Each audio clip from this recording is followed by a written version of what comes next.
नमस्कार, बहुत स्वागत है आपका हमारी इस खास पेशकश जी मंच में। इस मंच के माध्यम से आज बात करेंगे हम तमाम राजनीतिक दलों से।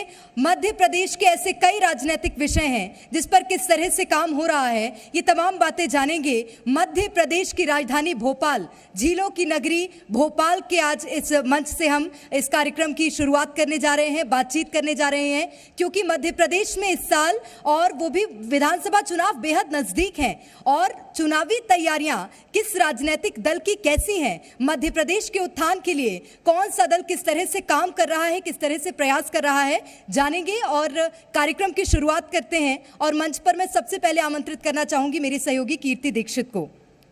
तो कीर्ति, आप कृपया मंच पर आएं। इसके बाद हम अपने पहले पैनल की शुरुआत करेंगे और हमारे साथ इस चर्चा में सबसे पहले होंगे मध्य प्रदेश कांग्रेस कमेटी के वाइस प्रेसिडेंट मानक अग्रवाल जी और बीजेपी लीडर राकेश शर्मा जी। आप दोनों का ही बहुत स्वागत है सर, जोरदार तालियां। और हम अपने खास मेहमानों का स्वागत करेंगे, बातचीत करेंगे और मध्य प्रदेश में क्या राजनीतिक विषय हैं जानेंगे।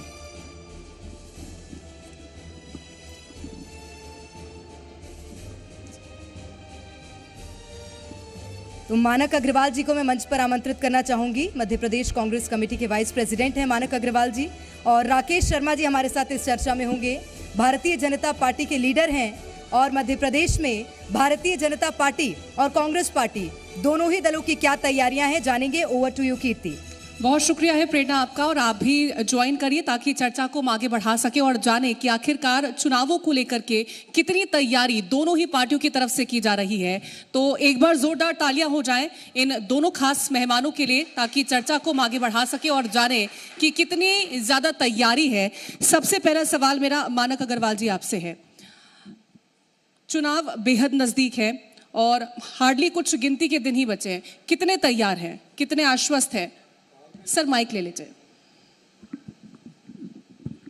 कांग्रेस पार्टी पूरी तरीके से तैयार है चुनाव के लिए, और कांग्रेस पार्टी पूरे 5 साल तक तैयार रहती है चुनावों के लिए। और मैं समझता हूँ कि अब की बार कांग्रेस पार्टी को 135 से 140 सीटें मध्य प्रदेश में मिलेगी और बहुमत से सरकार मध्य प्रदेश में कांग्रेस पार्टी बनाएगी। मानक अग्रवाल जी, 5 साल से तैयार थी कांग्रेस पार्टी, फिर बीच में कुछ डगमगा गई थी, इस बार डगमगाएगी तो नहीं? इस बार बिल्कुल नहीं डगमगाएगी। जो लोग बिके थे वो चले गए, अब ऐसा कोई आदमी नहीं है जो बिकने वाला हो, इसलिए अब की बार नहीं डगमगाएगी। पूरे 5 साल तक हम सरकार चलाएंगे। शुभकामनाएं आपको। राकेश शर्मा जी, मेरा सवाल आपसे है। और मध्य प्रदेश बीजेपी में 2 लड़ाइयां हैं सर। एक लड़ाई है पार्टी के बाहर की, वो है दूसरे राजनीतिक दल से। दूसरी लड़ाई है पार्टी के अंदर की। दोनों को मैनेज करके चुनाव में फतेह हासिल करनी है। देखिए, मध्य प्रदेश की जनता, केंद्र में माननीय मोदी जी की सरकार के काम, मोदी जी का नाम, मध्य प्रदेश की शिवराज सरकार ने जो लगातार यहाँ पे गरीब हितैषी काम किए, जन हितैषी काम किए, उसको लेकर हम जनता के बीच जा रहे हैं। आज मध्य प्रदेश के चुनाव के परिणाम निश्चित रूप से भारतीय जनता पार्टी के पक्ष में आ रहे हैं। आज भारतीय जनता पार्टी की जो सभाएं हो रही हैं, रैलियाँ हो रही है, उसमें जो जन आशीर्वाद मिल रहा है, बहनों का आशीर्वाद, प्रेम मिल रहा है, उसको देखकर मैं इतने विश्वास से कह पा रहा हूँ। दूसरी बात, अन्य दल जो चुनाव लड़ रहे हैं, ये देखिए राजनीतिक का जो मैदान है, जहाँ ये चुनाव की बेला होती है, इसमें सभी राजनीतिक दल पार्टिसिपेट करते हैं, हम सबका स्वागत करते हैं। पर जनता आज ये देखती है कि 5 साल तक जो व्यक्ति नज़र नहीं आता, जो दल नज़र नहीं आता, उनकी हक की और उनके हुकूक की बात नहीं करता, वो चुनाव के समय अपना कैंडिडेट खड़े कर देते हैं। सर, आप भी तो नजर आए, लेकिन सिर्फ ऐलानों में। देखिए, मुझे लगता है कि 5 साल तक, चाहे कोरोना काल हो, सेवा के द्वारा हमारी पार्टी ने जो एक एक व्यक्ति के घर तक पहुंचकर सेवा की है, वो जनता भूली नहीं है। उसके बाद शिवराज सिंह चौहान की सरकार जो जनहितैषी, गरीब हितैषी काम कर रही है। सर, अगर जनहितैषी इतनी ही सरकार थी, फिर चेहरा बनाने में दिक्कत क्या आ रही है? क्यों चेहरा उनको नहीं घोषित किया गया और सिर्फ प्रधानमंत्री के चेहरे पर चुनाव लड़ रहे हैं? देखिए, 5 प्रदेशों में चुनाव हो रहे हैं। भारतीय जनता पार्टी के केंद्रीय नेतृत्व ने तय किया है कि 5 प्रदेश में कहीं भी हम मुख्यमंत्री का उम्मीदवार घोषित नहीं करेंगे। अगर आप इस प्रश्न को जब और ताकत से कह पाते कि हम किसी एक प्रदेश में मुख्यमंत्री का उम्मीदवार घोषित कर देते, वो बाकी प्रदेश में नहीं करते। पार्टी की नीति है, पार्टी ने ये चुनाव की नीति इसी साल से आई है क्या? 2018 में तो नहीं थी सर। समय समय पर पार्टी निर्णय करती है मैम। हमेशा एक नीति पे पार्टी नहीं चलती। संगठन के सर्वोच्च नेतृत्व ने तय किया, हमारी पार्लियामेंट बोर्ड ने जो तय किया, उसका अक्षरांश पालन भारतीय जनता पार्टी का कार्यकर्ता और पार्टी कर रही है। ठीक है। सवाल आपसे है मानक जी मेरा। उन्होंने तो साफ तौर पर कह दिया है कि हमने किसी भी राज्य में कोई भी चेहरा घोषित नहीं किया है। यहाँ पर कमलनाथ चेहरा है, कितनी मजबूती देख रहे हैं? क्योंकि प्रधानमंत्री के चेहरे के सामने उनका चेहरा है, तो पार्टी कितनी अपने आप में कॉन्फिडेंस महसूस कर रही है? कमलनाथ जी एक बहुत मजबूत चेहरा है कांग्रेस पार्टी के अंदर, बहुत सीनियर लीडर हैं और उनको बहुत लंबा तजुर्बा है और मैं समझता हूँ कि उन्होंने केंद्र सरकार में रहकर, मध्य प्रदेश में रहकर बहुत काम किया है और जो 15 महीने की हमारी सरकार थी उन्होंने करके दिखाया है, इसलिए मध्य प्रदेश की जनता उनको बहुत चाहती है और इस बात को कहती है। मुझे थोड़ी सी आपत्ति है मानक जी आपकी बात से। आपने कहा करके दिखाया, 15 महीने में करके दिखाया, उसके बाद 28 सीटों पर उपचुनाव हुए, उसके बाद भी कांग्रेस पार्टी पीछे रह गई। उसमें 15 महीने में हमने काम किया, काम करने के कारण ही कमलनाथ जी की ख्याति प्रदेश के अंदर बनी। आज उसका लाभ कांग्रेस पार्टी को मिल रहा है और कांग्रेस पार्टी निश्चित रूप से मध्य प्रदेश के अंदर सरकार बनाने जा रही है। आपके चैनल ने और देश के सारे चैनलों ने इस बात को बतलाया है सर्वे के अंदर कि कांग्रेस मध्य प्रदेश में सरकार बना रही है। ठीक है सर, सीटों को लेकर के अगर मैं पूछूं तो कितनी सीटों पर आश्वस्त हैं? कितनी? 135 से 140 सीटें आएगी, बहुमत से हम सरकार बनाएंगे मध्य प्रदेश में और हमारी सरकार मजबूत सरकार होगी और पूरे 5 साल तक कमलनाथ जी के नेतृत्व में सरकार काम करेगी। दिक्कत तो यही है सर कि 2018 में भी यही ऐलान किया गया मानक अग्रवाल जी कि सरकार बनाएंगे, 5 साल तक काम करेगी सरकार, लेकिन बीच में आपकी ही पार्टी के अंदर ऐसी घात लगी कि आपकी ही पार्टी को खामियाजा भुगतना पड़ा। हमारी पार्टी में कुछ बिकाऊ लोग आ गए थे, वो बिक गए। आए थे या पहले से थे? बिकाऊ लोग आ गए थे और वो बिक गए थे, इसलिए हमारी पार्टी को नुकसान हुआ और हमने उसको फेस किया, हमें कोई इसकी चिंता नहीं थी और इसके बाद में हम खड़े रहे मजबूती के साथ और अब फिर से सरकार बनाने जा रहे हैं। तो इस बार ऐसा ना हो, क्योंकि जब जनता के बीच हम गए तो बहुत से लोगों का ये सवाल था कि अगर कांग्रेस जीत भी गई तो कांग्रेस कैसे ये सुनिश्चित करेगी कि 5 साल उनकी इस बार भी सरकार चल जाए? देखिए, अब की बार बहुत ठोस मजबूत हमारे प्रत्याशी थे, उनको हमने खड़ा किया है और निश्चित रूप से हम ये मान के चलते हैं कि सरकार मजबूती के साथ में मध्य प्रदेश के अंदर बनेगी और 5 साल तक चलेगी और जनता के हित में बहुत अच्छे निर्णय लिए जाएंगे, बहुत अच्छी तरह से काम करेगी। ये सरकार के सामने चुनौतियां भी होंगी, लेकिन मैं लौटूंगी उन चुनौतियों पर। राकेश जी, मेरा सवाल आपसे है। ओपिनियन पोल हमने भी दिखाया और अलग अलग मीडिया प्लेटफॉर्म्स में आपने देखा ही होगा, लेकिन सबसे बड़ी बात यह है कि भारतीय जनता पार्टी को इस बार बड़ा नुकसान उठाना पड़ रहा है। हालांकि वो परिणाम बताएंगे साफ तौर पर, क्योंकि आप मुस्कुरा रहे हैं, मुझे समझ में आ रहा है सर कि आप अभी भी कॉन्फिडेंस में हैं, लेकिन ये कॉन्फिडेंस की बुनियाद कहां से आ रही है? देखिए, मैं आपके सर्वे का सम्मान करता हूं, पर आप ये देखिए कि जब आपका सर्वे हुआ था कांग्रेस के कैंडिडेट डिक्लेयर नहीं हुए थे, उसके बाद जो कांग्रेस में टूट फूट हुई, आज समस्या यह हो रही है कि कांग्रेस में 2 धृतराष्ट्र पैदा हो गए। एक का नाम है कमलनाथ और दूसरे का नाम दिग्विजय सिंह, जो पुत्र मोह में पूरी कांग्रेस पार्टी को डुबो रहे हैं। आप देखिए, मानक अग्रवाल जैसे सीनियर नेता को कांग्रेस टिकट नहीं देती और ऐसे आदमी को देती 2 दिन पहले जो आयतित होकर कांग्रेस पार्टी ज्वाइन करता है, जिसका कोई लेना देना नहीं है कांग्रेस पार्टी। अग्रवाल जी, चाहिए था क्या टिकट आपको? देखिए, अब टिकट की बात खत्म हो गई, अब सब चुनाव खत्म हुई, मंशा थी कैसे? बिल्कुल खत्म हो गई टिकट की बात, अब चुनाव सामने है और पूरी मजबूती के साथ कांग्रेस पार्टी चुनाव लड़ रही है और निश्चित रूप से मैं फिर दोहरा रहा हूँ कि आपके चैनल ने जिस तरीके से सर्वे दिखाया, ये मान के चलिए कि मध्य प्रदेश के अंदर कांग्रेस पार्टी की सरकार बन रही है, क्योंकि शिवराज जी के चेहरे को लोग पसंद नहीं करते थे और मध्य प्रदेश में इस सरकार ने कोई काम नहीं किया, पूरी तरह से ब्यूरोक्रेट्स के ऊपर निर्भर रही है सरकार। निर्णय भी वही लेते थे शिवराज जी जो ब्यूरोक्रेट्स चाहते थे, उनके स्वयं के कोई निर्णय नहीं होते थे, इसलिए सरकार पूरी तरह से फेल हो गई। ठीक है। राकेश जी, जिस तरह से आप जिक्र कर रहे थे कि कांग्रेस में हमने देखा कि 2 फाड़ हुई है, नाराजगी है टिकट के बाद से, लेकिन आपकी पार्टी में भी वही नाराजगी देखने को मिली थी। बहुत सारे ऐसे हैं जो बागी हो गए हैं, तो उनसे कैसे निपटेंगे? देखिए, पार्टी नेतृत्व ने जो कुछ चंद स्थानों पे नाराज लोग थे उनसे बात करी और ज़्यादातर लोगों ने अपने नाम वापस लिए। इक्का दुक्का सीटों को छोड़ दे तो भारतीय जनता पार्टी में जो उम्मीदवार है उसके साथ सब लोग खड़े। 39 स्थानों पे कांग्रेस में विद्रोह हुआ, जिसमें पूर्व विधायक, पूर्व मंत्री सहित अन्य ऐसे वरिष्ठ नेता खड़े हैं जो कांग्रेस को निश्चित रूप से वहाँ डुबाएंगे। तो ये निश्चित आप आंकड़ा ले लीजिए कि 39 स्थान पे तो भाजपा जीते। दूसरी बात, मैंने जो कहा कि धृतराष्ट्र, आप देखिए कि कांग्रेस पार्टी एक तरफ कहती है कि हमने सर्वे के आधार पर टिकट दिया, हमारा केंद्रीय नेतृत्व इस पर तय करेगा। आप देखिए कि कमलनाथ जी कहते हैं कि छिंदवाड़ा की सीट नकुलनाथ घोषित करेंगे और आश्चर्य यह होता है कि जिस दिन वो कहते हैं उसके दूसरे दिन 4 स्थानों पर नकुलनाथ कैंडिडेट घोषित कर देते हैं। CIC की बैठक नहीं होती, केंद्रीय नेतृत्व कोई नाम तय नहीं करता, पार्टी का कोई नेतृत्व। तो ये पुत्र मोह के अलावा क्या है? इसी तरह 12 परिवार के सदस्यों को दिग्विजय सिंह ने टिकट दे दिया। ये पुत्रमोह और परिवारवाद नहीं है। मुझे एक और बात का दुख होता है कि माणक अग्रवाल जी ने जिस बात को टिकट मिला है, अपनी बात समाप्त कर ली, 1 मिनट का समय चाहूंगा। ठीक है। माणक अग्रवाल जी ने कहा कि साहब हमारी पार्टी ने बहुत अच्छा काम किया। हमारी विद्वान एंकर ने पूछा कि 28 स्थान पे चुनाव हुए थे, 15 माह बाद। आप ये देखिए, इन्हें कहा था कि 4,000 रुपए बेरोजगारी भत्ता देंगे, क्या कहा? खजाना खाली। फिर कहा 51,000 रुपए बहन की शादी में देंगे, फिर कहा खजाना खाली। फिर कहा इनने मेधावी छात्रों को और छात्राओं को लैपटॉप और स्कूटी देंगे, फिर कहा खजाना खाली। आपने एक बात अपनी पूरी की हो, ढोल चढ़ाने की या बैंड बाजा बजाने तक की नौकरी दी हो। राकेश जी, खेतों के पास फूड प्रोसेसिंग बीजेपी भरपाई कर तो रही है कर्ज ले लेकर। देखिए, हम कर्ज ले रहे हैं तो हम जनता को दे रहे हैं। ये सरकार का काम होता है कि जो जनता भी से काम टैक्स करो भी तो जनता वसूलेंगे सर। देखिए, मेरा ये कहना है, टैक्स कहाँ नहीं लिया जा रहा? क्या राजस्थान में टैक्स नहीं लिया जा रहा? छत्तीसगढ़ में टैक्स नहीं लिया जा रहा? कर्नाटक में टैक्स नहीं लिया जा रहा? हिमाचल में टैक्स नहीं, पर वहां क्यों पूर्ति नहीं हो रही? इनने कर्नाटक में कहा था जिस दिन हमारी सरकार बनेगी उस दिन ओल्ड पेंशन लागू कर देंगे, आज तक लागू नहीं। वहां चीफ सेक्रेटरी में एक समिति बना दी, उसके बाद वहां व्यापारी प्रदर्शन कर रहे हैं बिजली के लिए, किसान मगरमच्छ लेके प्रदर्शन कर रहे हैं। हाफ और माफ कहां? वो तो बिजली साफ हो गई। तो ऐसे धोखेबाजों को, ऐसे दुष्ट लोगों को जनता माफ नहीं करेगी। एक और बात, ये राम और भीष्म की भूमि है मैम।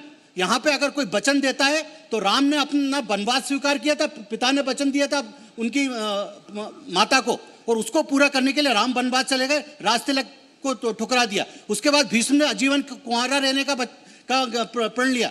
अब राहुल गांधी ने कहा था कि 2 लाख का किसान 10 दिन में माफ कर देंगे किसान का कर्ज, नहीं तो सरकार साफ कर देंगे।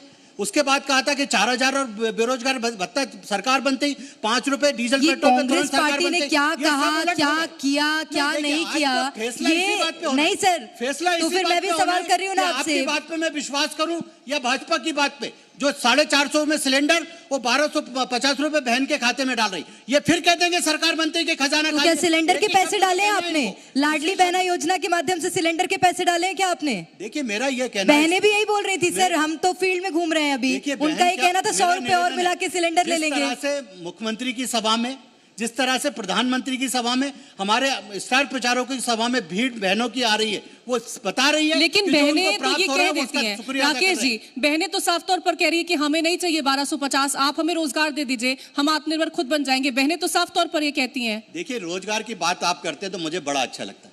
दिग्विजय सिंह की सरकार थी, 12,500 18 साल से आपकी नौकरी से निकाल। अरे अब मुझे बोल लेंगे प्लीज, 2 मिनट का समय तो चाहिए मुझे। 12,500 दैनिक वेतनभोगियों को नौकरी से निकाल दिया था, जिसमें से 7 लोगों ने आत्महत्या की थी, उनके 2-2, 5-5 साल के बच्चे अनाथ हो गए थे। ये दिग्विजय सिंह की देन। उसके बाद कमलनाथ ने कहा था मेरी जिस दिन सरकार बनेगी पूरे मध्य प्रदेश में फैक्ट्रियों का जाल खुल जाएगा, ढोल चराने की, बैंड बजाने की नौकरी मिल जाएगी। कहाँ हैं आपके वादे? जनता तो इसी का हिसाब मांगती है ना। हमने कहा कि हम 1250 रुपए देंगे तो बहन के खाते में पिछले 3 बार से जा रहे हैं। हमने कहा 450 में गैस सिलेंडर देंगे तो मिल रहा है ना। राजस्थान में मिला, इनने 5 साल पहले वादा किया था, अभी तक उनके फॉर्म भरा रहे थे राजस्थान में सिलेंडर मिलने की जगह। तब भी तो सर कर्नाटक में हार का सामना करना पड़ गया ना आपको। कर्नाटक में फिर वही झूठ की पोटली काम। ठीक है, मैं लौटूंगी आपके पास राकेश शर्मा जी। मानक अग्रवाल जी, मेरा सवाल आपसे है, बार बार एक बात को लेकर बीजेपी आपको घेर लेती है, वो है 10 दिन में कर्जा माफ, नहीं तो सरकार साफ। कहाँ हुआ सर कर्जा माफ 10 दिन में? आधे लोगों का कर्जा माफ हो गया था। हमारे पास काम करने के लिए 5 साल का समय था, हमने सारा इंतजाम कर लिया था। हमारी सरकार रहती तो निश्चित रूप से सारे जितने हमने वायदे किए थे मैनिफेस्टो के अंदर, सारे वायदे हम पूरे करने जा रहे थे, लेकिन बीच में ही इन लोगों ने सरकार को चुरा लिया, उसका अपहरण कर लिया। मैं समझता हूँ ये सारी स्थिति बीजेपी ने क्रिएट की। लेकिन बीजेपी तो कह देती है, आप हर बार यही कह देते थे खजाना खाली है, हमारे पास कुछ है ही नहीं। देखिए, खजाना खाली है ये कभी नहीं कहा, बीजेपी कह रही है ये। हमने ये नहीं कहा कि खजाना खाली है, हमने कहा कि हम करने जा रहे हैं। हमने कभी भी ये नहीं कहा कि खजाना खाली है, हम करने जा रहे थे। क्या खजाना खाली? निश्चित रूप से करते। हमने खजाना खाली की बात क्या ही नहीं करने जा रहे थे हम सर? तो इंतजाम कर रहे थे, इंतजाम करके और लोगों को सारी सुविधाएं उपलब्ध करवा रहे थे। जो हमने वायदे किए थे हम वो पूरे करने जा रहे थे। चलिए, लेकिन वो वादे कितने पूरे हुए सर? अगर वो हुए होते तो मुझे लगता है 28 सीटों पर जो उपचुनाव हुए, और सिर्फ 28 सीट की बात नहीं है, उसके बाद भी मध्य प्रदेश में कई जगह, कई क्षेत्र ऐसे थे जहां पर उपचुनाव हुए, कांग्रेस पार्टी को लगातार हार का सामना करना पड़ा। और क्राइम रेट की अगर बात कांग्रेस पार्टी बीजेपी पर अगर आरोप लगाए तो पता होना चाहिए सर, एनसीआरबी का डेटा 2018 से लेकर 2021 तक का क्या कहता है, आदिवासी अत्याचार से लेकर महिला अत्याचार तक। देखिए, आदिवासी अत्याचार में, महिलाओं पर अत्याचार में मध्य प्रदेश में अव्वल है। और रेप के मामले में मध्य प्रदेश पूरे देश के अंदर दूसरे नंबर पे है। मध्य प्रदेश के अंदर जितनी कानून व्यवस्था की स्थिति खराब है और आदिवासियों के ऊपर अत्याचार हुआ है, दलितों के ऊपर अत्याचार हुआ, मेरे समझता हूँ कि पूरे देश के अंदर कहीं भी नहीं हुआ होगा। ये सरकार सिर्फ कहती है, इन्होंने कागजों के ऊपर आंकड़े दिखाए हैं, इसके अलावा काम के नाम पर इन्होंने कुछ नहीं किया है। यही वजह है कि आज मध्य प्रदेश के अंदर लोग शिवराज जी से नफरत करते हैं, भारतीय जनता पार्टी से नफरत कर रहे हैं और मध्य प्रदेश में कांग्रेस की सरकार बनने जा रही है। ठीक है, मध्य प्रदेश में कांग्रेस की सरकार बन रही है। राकेश जी, सवाल आपसे है, महिलाओं को लेकर ही है। मामा अपने आप को कह देते हैं शिवराज सिंह चौहान जी, और उसके बाद भाई कह देते हैं, लेकिन 12 साल की बच्ची, 60 साल की बुजुर्ग महिला, इन सभी को क्या स्थिति है इन महिलाओं की, तो फिर कैसे ये साबित करने की कोशिश करते हैं कि महिला हितैषी हैं और महिलाओं के सम्मान पर आंच नहीं आने देंगे? कैसे साबित कर रहे हैं फिर? देखिए, मुझे लगता है कि कांग्रेस पार्टी जब सवाल उठाती है तो इस बात का जरूर जवाब देना चाहिए कि कांग्रेस पार्टी के एक विधायक हैं जो अपने मालवा क्षेत्र से आते हैं, उनका बेटा बलात्कार करता है। 17 महीने तक वो राजस्थान में छुप कर रहता है। 17 महीने तक कांग्रेस पार्टी उस पर कार्रवाई नहीं करती। अभी मुझे बड़ा अच्छा लगा था, पहली सूची में उन विधायक जी का कांग्रेस पार्टी ने नाम काट दिया था। मुझे लगा था कि कांग्रेस भी अब सुचिता की राजनीति कर रही। फिर उसके बाद जब अभी 7 टिकट बदले, उसमें फिर उस विधायक को टिकट दे दिया जिसका बेटा बलात्कार के आरोप में अभी जेल में। उसके बाद इनके एक विधायक हैं उमंग सिंगार, जिनके ऊपर 294 का मामला उनकी प्रेमिका की आत्महत्या का था, जो उनके घर में आत्महत्या करी थी। उसके बाद उनकी पत्नी ने उनके ऊपर बलात्कार का केस लगाया। कांग्रेस पार्टी ने उन्हें कर्नाटक का प्रभारी बनाया जब वो फरार थे, उसके बाद गुजरात का प्रभारी बनाया जब वो फरार थे, और आज फिर उनको टिकट दे दिया। मुझे लगता है महिला अत्याचार की बात करने वाली कांग्रेस ये जरूर बताए कि कांग्रेस की राजस्थान में सरकार है, वहाँ मंत्री खड़े होकर सदन में कहता है कि राजस्थान में मर्द रहते हैं इसलिए सबसे ज्यादा राजस्थान में बलात्कार होते हैं। ठीक है, कांग्रेस पार्टी ये सवाल कर रही है तो आपने कांग्रेस पार्टी को ये जवाब दे दिया। ये सवाल अगर मेरा निजी है कि मध्य प्रदेश में महिलाओं के खिलाफ अपराध बढ़ रहे हैं तो भारतीय जनता पार्टी क्या करेगी? सर देखिए, मैं एक निवेदन करना चाहूंगा। मध्य प्रदेश में, पूरे देश में सबसे पहले फास्टैग कोर्ट बनाए गए। मध्य प्रदेश में सबसे पहले हर थाने में महिला डेस्क बनाई गई।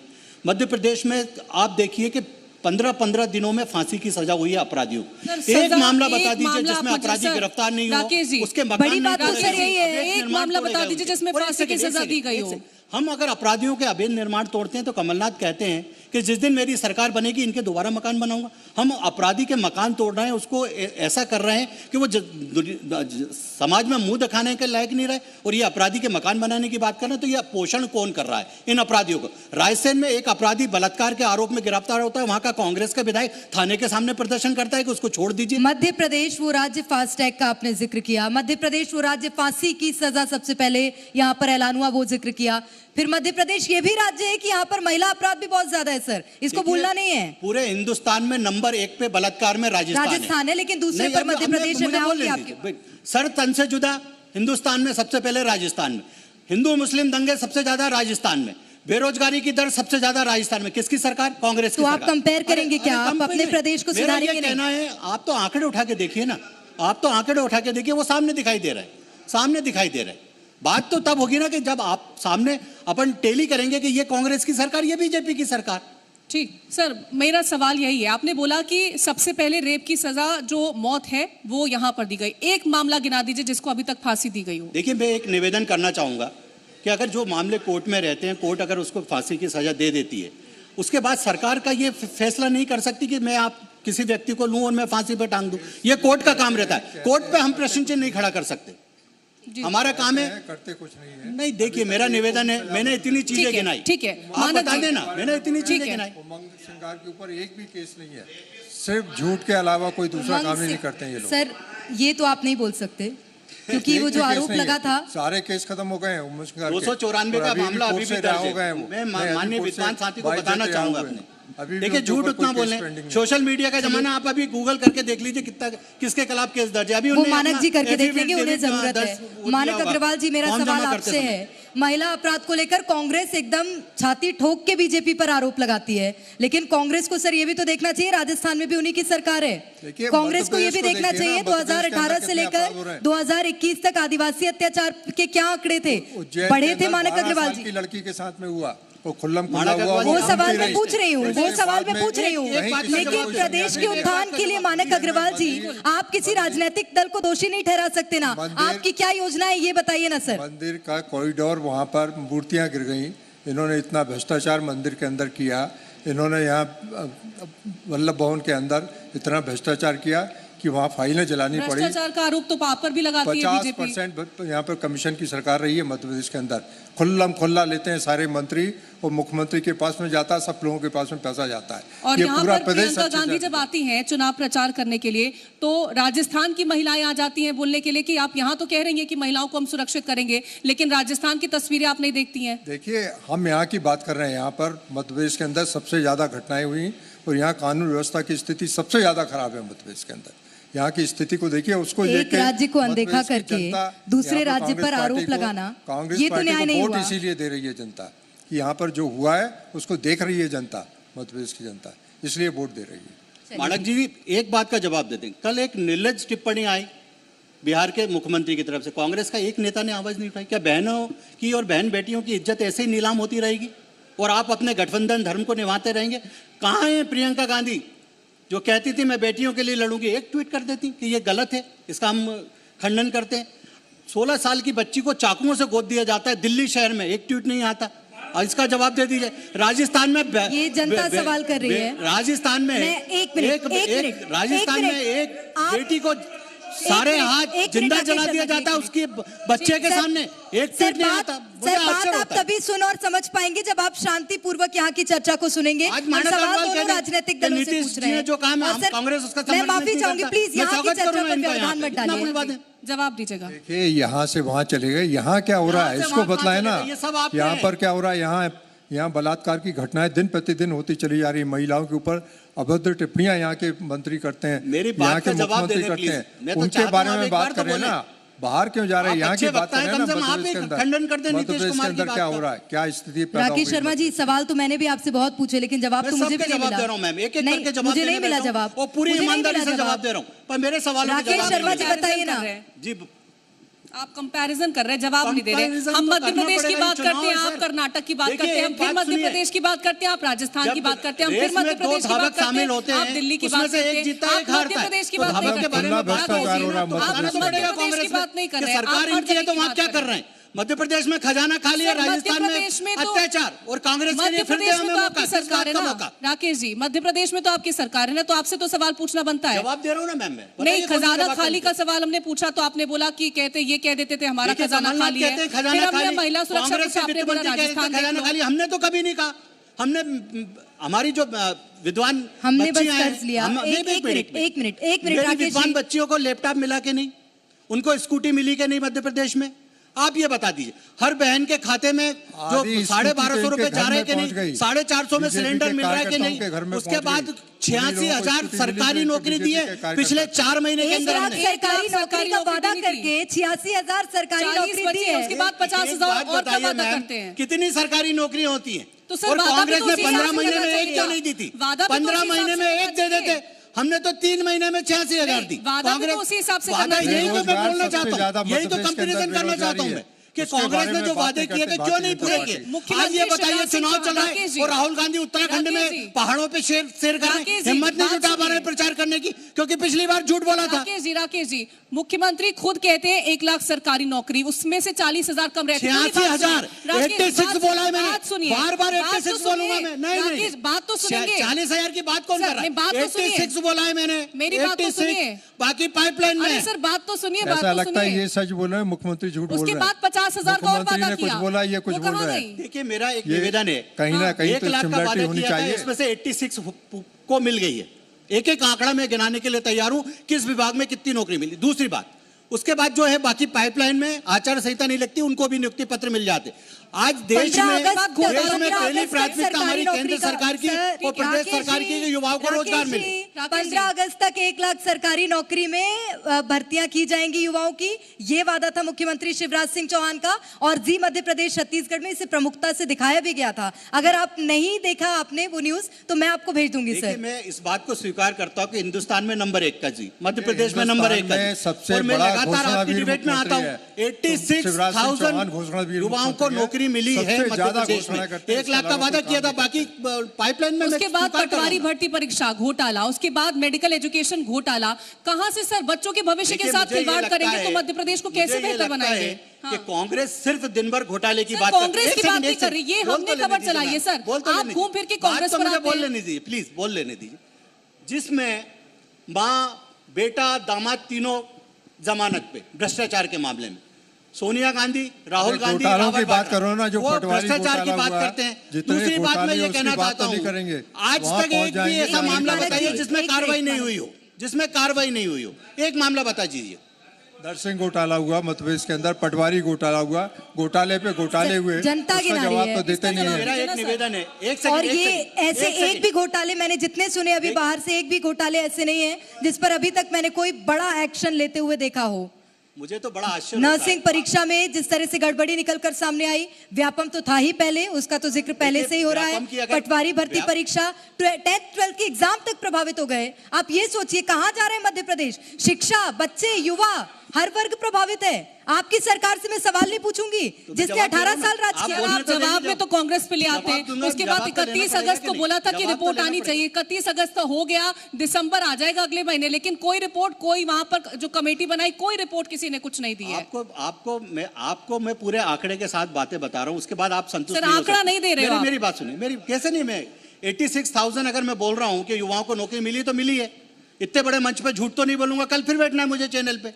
ऐसा तो नहीं है कि आज चला गया फिर कल के बाद आना नहीं है, जैसे कांग्रेस करती है। मुख्यमंत्री अगर राहुल गांधी झूठे साबित हो जाते हैं तो अब प्रियंका वाड्रा आ रही है। तो ये चर्चा इसी तरह से जारी रहेगी और कई तरह के सवाल हैं जिसके जवाब अन्य राजनीतिक दलों से भी हम जानेंगे, खोजेंगे।